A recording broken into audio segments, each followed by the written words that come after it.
e novos elementos de interação torna o jogo bem sucedido? Ou, como eu diria, é sorte. A sorte torna o jogo bem sucedido. A verdade é que a gente não tem uma resposta para isso. É difícil você avaliar o que torna um jogo bem sucedido. Qual foi a ação que o desenvolvedor fez que tornou o jogo bem sucedido. Mas uma coisa, todos esses jogos têm em comum. De uma forma ou de outra. Seja porque eles investiram milhões em propaganda, porque eles têm um estúdio com centenas de pessoas trabalhando, seja porque eles fizeram muito bem o que eles se propuseram a fazer, seja porque eles tiveram sorte. Em qualquer uma dessas situações, todos esses jogos eles encontraram um negócio muito importante para o desenvolvedor de jogo. Eles encontraram as pessoas que interessam a eles. Onde essas pessoas estavam, quando essas pessoas estavam fazendo alguma coisa. Quando eu digo quem são essas pessoas, eu estou falando exatamente daquele momento, quando você tem uma ideia, quando você vai criar o seu jogo, você fala, pô, eu acho que as pessoas vão gostar. Ou então, num outro ambiente, você fala, eu acho que a gente tem público para isso. Ou eu acho que o mercado está receptivo. Você pode chamar como você quiser.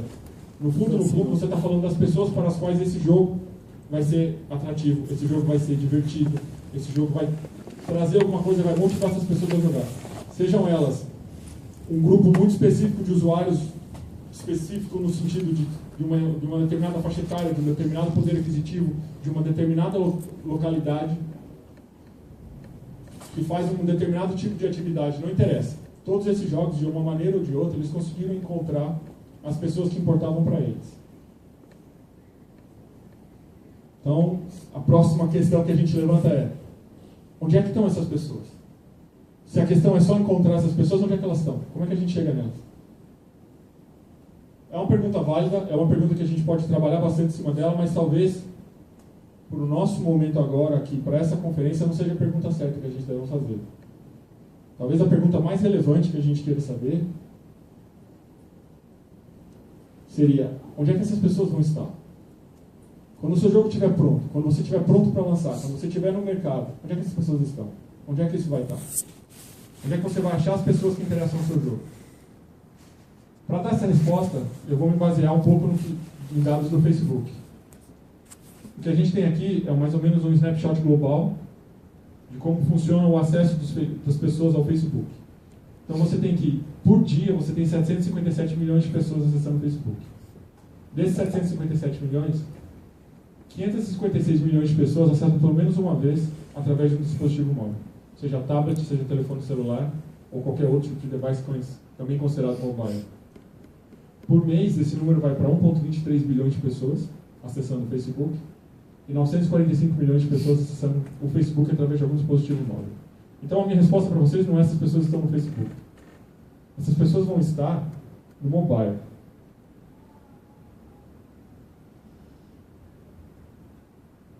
Se a gente olhar para o cenário no Brasil, a escala é menor, mas a tendência é a mesma.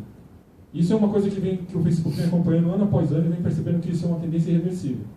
Com o passar do tempo, as pessoas estão mais e mais acessando o Facebook através do mobile. Então, se eu tivesse que responder para vocês, onde é que vão estar as pessoas que vão jogar o jogo de vocês? Se eu tivesse que fazer uma aposta agora, eu diria para vocês, elas vão estar no dispositivo móvel. Eu entendo que muita gente tem apego por desktop, eu sou um jogador de desktop, eu tenho console, inclusive, eu tenho todos os consoles, inclusive, porque eu gosto muito de jogar, mas eu entendo a tendência, o mundo está mudando, as pessoas estão indo, está todo mundo usando e trabalhando em cima de mobile.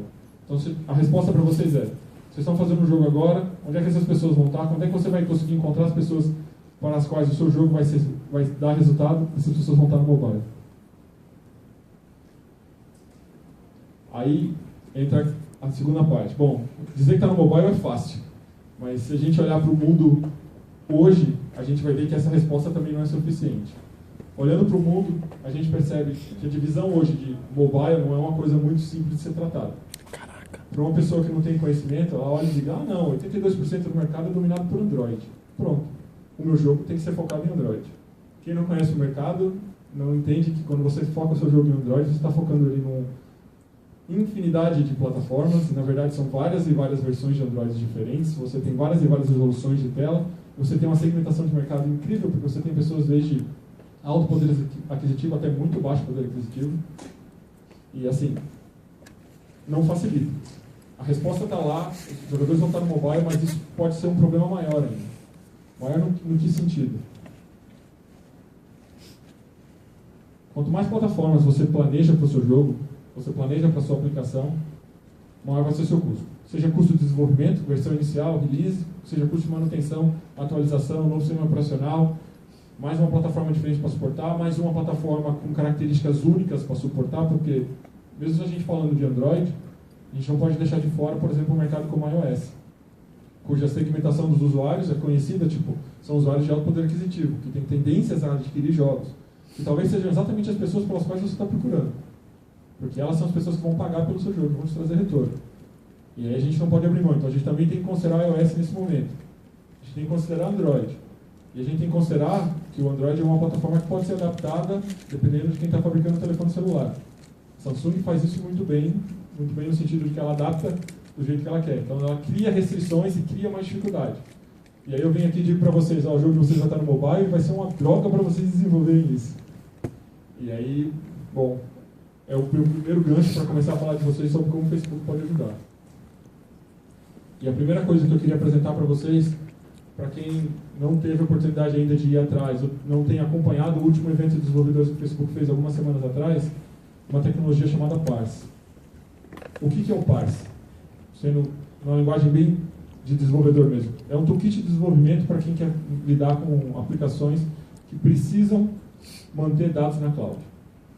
Traduzindo para quem faz jogo.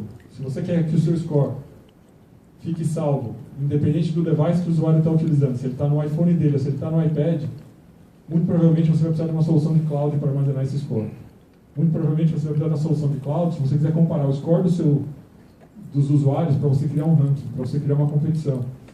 Muito provavelmente você vai precisar de uma solução de cloud se você quiser armazenar o progresso que ele teve no jogo, para que se ele pegar um telefone novo, ele não tenha que começar tudo de novo.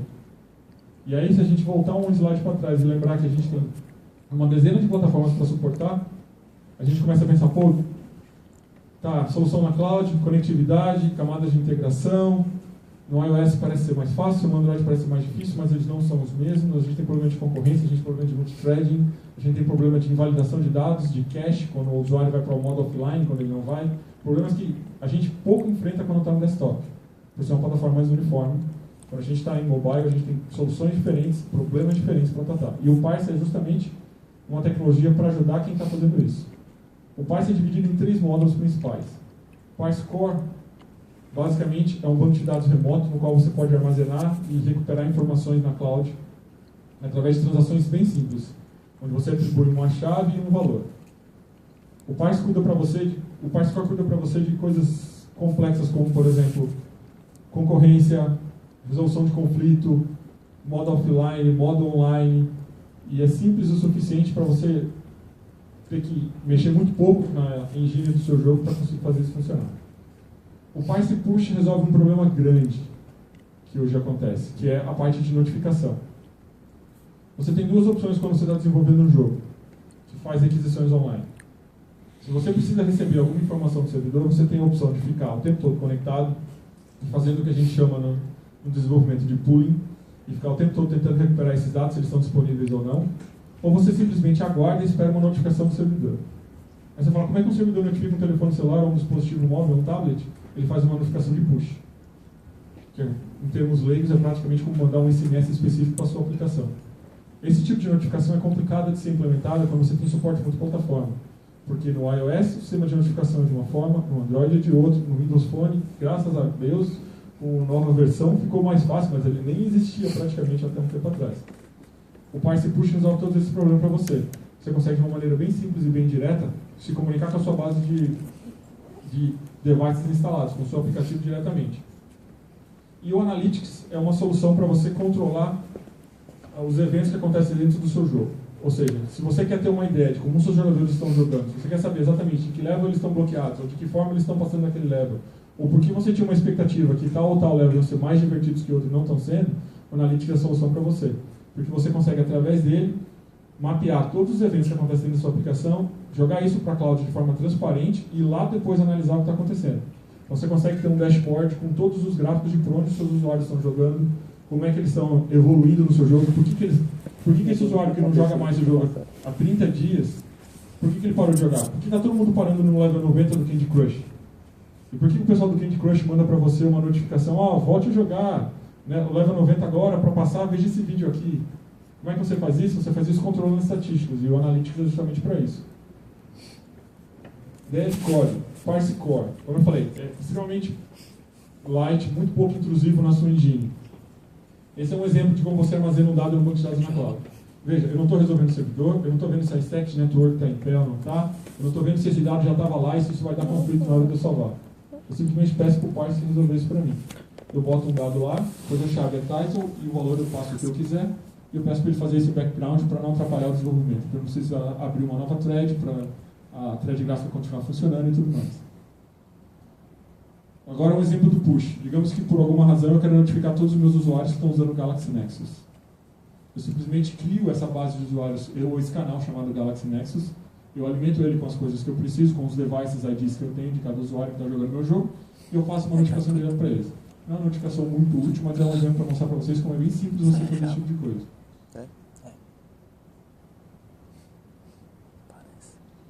Para o Analytics, você precisa dar um pouco mais de informação, o código não é mais tão limpo, mas você pode salvar qualquer tipo de informação que você tenha sobre o seu jogo ou sobre a sua aplicação, de qualquer forma.